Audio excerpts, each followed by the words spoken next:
This 2021 Year in Review is brought to you by HelloFresh. As fall transitions to winter, there's nothing better than cozying up with a comforting, home-cooked meal. The holidays can be a hectic time, but HelloFresh keeps things simple with recipes and ingredients that cut out grocery shopping and limit meal prep time so you can spend more of the festive season with friends and family. You guys already know why HelloFresh is America's #1 food delivery kit. You get delicious meals that are fun to make, correctly proportioned as to not waste food, and sustainable. Nearly all of the packaging used to ship your food is made from recycled material. Go to HelloFresh.com and use the code LAND16 to get 16 free meals plus 3 free gifts. You heard that right. 16 free meals plus 3 free gifts at HelloFresh.com when you use the code LAND16. So, Happy New Year to everyone. I wanted to just take this opportunity to thank all of you guys for your viewership this year, and I also kind of wanted to take this opportunity to kind of step back into the year and kind of take a look at all of the things that were accomplished this year on the channel. There's going to be a lot of I's and me's in this video, so if you don't like those pronouns, maybe jump off the video. But I just wanted to kind of reflect a little bit, and in that reflection also kind of give you guys a preview of what to expect in 2022 from this channel. So one of the first things that I got to do was the Rolex 24, and of course it was quite a bit different than I got to experience it in 2020, because in 2020, the world was normal then, and we were able to have total access. I thought we had really good coverage, and really, honestly, I thought the coverage of this year's Rolex, despite the fact that we didn't have hardly any access, was still just as good. Really, the views kind of were better than they had been in 2020. It was just so weird to kind of go back and think about the Rolex, because it was very much like 2020 and a half. It wasn't really 2021 yet in the feeling, because it was still very locked down. It was very, even in Florida, it didn't quite feel very normal yet. But that was a really good race, won by the Wayne Taylor Racing Acura, which was a shock because of the fact that we were all expected kind of a Cadillac to win, and then they ended up not winning. And then I had my first viral moment of the year, where my camera guy Kyle caught the Chevy C8R almost crashing, doing burnouts after winning the race. And that ended up making, I think, motorsport.com and a few other publications. I think Jordan Taylor tweeted it out. And that's when I get to talk about what I didn't originally plan on doing, but as it turned out, this was a really great idea. There was an IndyCar test the next day, so I drove over to Sebring, Florida, and I covered an IndyCar test in Sebring at the track. And I ended up doing that twice in the year. I think I went back for a Grosjean test, but I really think testing coverage is really valuable, because the mainstream networks aren't going to go out there and do it, and even a lot of basic motorsport publications don't really cover testing, but I think people really are interested in seeing it. So that'll be something I focus on at the beginning of next year, is just going out to tests and filming cars, even though sometimes people get upset about that, but ultimately I think the positives outweigh the negatives, so it's good for the sport. The Daytona 500, I had to cover that one. I didn't have to cover that one, but I chose to cover that one at home. There were some options to go to that race, but ultimately I decided, because it was going to be as locked down as the Rolex was, I thought, hey, you know what? I think I'll provide better coverage of this race at home, which I thought I did. So that was good. And it took so long. I mean, this is the other thing that, I guess I didn't realize, is NASCAR started when it normally does, but IndyCar, my God, with the lockdowns and some of the shuffling of the schedule, for example, moving Long Beach to the season finale, they delayed St. Petersburg. The season didn't start until, after the Indy 500 test. So I had already gone to Sebring. I'd gone to Indianapolis and filmed the hybrid test. Everybody forgot that was a thing. But yeah, they tried to pretend like the cars had hybrids on them. But then they locked everybody out of the Indy 500 test, and I'm thinking, oh my God, are we going to have 2020 Part 2 where no one's going to show up at the 500? And certainly that was something that was actually discussed pretty heavily, though there ended up being some contingency plans, and I think Roger and the team over at IndyCar, even if they aren't going to admit it publicly, were willing to fight. I think even Adam Stern pointed out that they were going to actually legislate some way to run the race through the state government, and that would have, fought with the city government, believe it or not. But yeah, that was a weird one, and certainly a point of stress throughout the year. And ironically, when I was in town for that test, it was just kind of a blessing because I was already planning on being in Indianapolis to house hunt, which ultimately I was successful in. But boy, oh boy, that was a stressful time. We got to the Indy 500. We at least got to be there this year. And I think my coverage was as good as it's ever been from the Indy 500. And especially considering that I essentially had still, an arm or two tied behind my back. When you don't have press credentials, it's a little bit different, as I'm sure you guys saw throughout the year. But I think I still nailed so much of the stuff. I mean, I was pretty early on, hey, Penske's in trouble. They ended up being in trouble. And certainly the big one was Elio winning the race, which I called. And actually, if you go back and watch the videos, I'll probably end up doing a compilation video of some sort. But I think by Wednesday or Thursday, I was like saying, hey, Elio's pretty fast. So, yeah, I was really proud of getting that one right.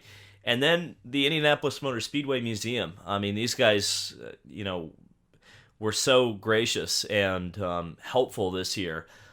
They actually allowed me to go on the grid for the Indy 500. And then when I watched the footage back on NBC, I realized how special and lucky I was to be down there, because there weren't that many people allowed. And then to top it off, they put me behind the wheel of one of the Indy 500 winning cars.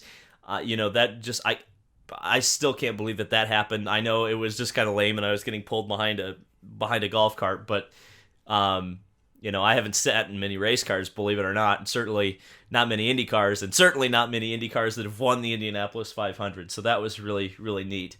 SRX was just an awesome addition to racing this year, and certainly one of my bigger videos this year was getting the post-race confrontation between Elio and Scott Speed. But I thought SRX was maybe one of the highlights of the year in terms of racing, and I can't wait to see what happens next year.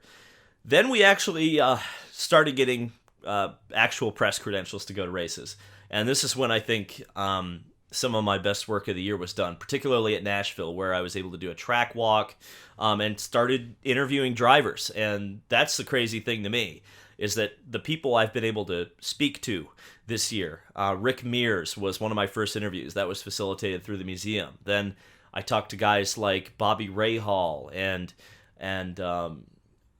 just legends of sports, Scott Dixon, Elio Castroneves, Sebastian Bourdais. And then you top it off and you walk up to Pato O'Ward at Nashville, and he's like, David freaking Land. And it's like, whoa, I've never spoken to you in my life, but you're Pato O'Ward, and and appreciate my work. And there's so many drivers like that too. That's the other thing that I just, obviously you guys know about Colton, but even guys like Alex Palou and Renus VK and Dalton Kellett, a lot of those guys have just been so helpful, being not only knowing about the channel, but being very easygoing in interviews and letting me know when I ask a stupid question. Believe me, it helps. Alex Albon. I talked to Alex Albon, who is obviously going to be a Formula One driver next year, which is very interesting. Jimmy Johnson's another one. Roman Grosjean. I mean, the list goes on and on. I'm so blessed and lucky to be able to do what I do. I mean, I think one of the better interviews of the year, in my opinion, was the Roman Grosjean post race after his first oval race. I thought, we nailed it with that one. I told Kyle, I'm like, all right, we need to go to the pit lane as soon as the race ends, because if we can get Grosjean after the race, like that's going to be the interview to end all interviews, and it ended up being that. Took a bit of a break. Well, I didn't take a break. I went and hung out with the NASCAR YouTubers in Daytona. I didn't make any like traditional content there, though I did help IDK Player and a few other guys with some videos down there. That was really just a reconnaissance mission for this year, I guess. This year, next year, whatever you want to call it. I'm kind of sitting on the fence right now when I'm recording this for the Daytona 500. And I'm planning on being at that race and covering it Indy 500 style this year, as well, of course, the Rolex. So I'm going to be in Daytona quite a bit. One of my favorite stories of the year there was a couple of really cool things that happened right in a row. I got to cover the Indy 500 tests with Romain Grosjean and Jimmy Johnson, and I'm pretty sure I was maybe the only person who got a Romain Grosjean interview after the test. So that was interesting. And then Penske decided to test an LMP2 car at night. Made some people angry over there, particularly on the Team Penske side. But hey, you know what? It was, again, there are plenty of test tracks that aren't in the middle of a city. If you want to test a car at night without people noticing, I got to see the autonomous race. That was interesting. I don't know how I felt about it, to be honest with you, and I don't know if it has much of a future. And then we kind of get down towards the end of the year, and it really November and December have been two of the biggest months ever for my channel, and it's really just very humbling and special that I've been able to actually eclipse in December the 1 million view mark in 1 month. That's pretty awesome, and I think a lot of it has to do with, yes, there were some big things that went on this month, but I also think being able to be finally comfortable, settled in Indiana is helping me significantly. I'm beginning to be able to have much more solid connections within the industry, which is helping the content in ways that maybe you guys haven't even seen yet. There's a lot of special, exciting things coming up over the course of the next year. This thing's going to go onwards and upwards, I believe. I mean, you look at like the sponsors that have been able to jump on board this year, with help from, certainly a big help from my with the management company I signed with this year, Table Rock Management. They've done fantastic things behind the scenes, and certainly I think you've seen the HelloFresh ads that even ran on this video, and that was set up by a YouTube friend of mine. I don't know if I should name names there, but you know who you are, and that was very, very special that all got set up. So, it's been a great year, and I think, again, the only thing I can say is it's going onwards and upwards. We got a lot of special plans next year. And again, thanks everybody for sticking with me this year. 2020 was tough, personally, obviously, but I think it was tough for a lot of people. And 2021 certainly wasn't perfect, and certainly we lost a lot of amazing folks. I mean, you think about it, in the world of racing, and I don't, you think Robin Miller, and you think Bobby Unser, and you think Al Unser, and you think just so many guys who are so legendary. Bob Jenkins. And I'm gonna stop naming names, because if I don't stop naming names, I'm gonna forget somebody. But it was tough from that perspective. But at the very least, we had a fairly normal racing season, and it looks like 2022 is going to be even more normal, if not completely normal. So, thank you guys so much for watching this whole year. This has been David Land on YouTube. Subscribe if you're interested in anything that may be coming in 2022, because we'll certainly be all over it, and we'll see you in 2022.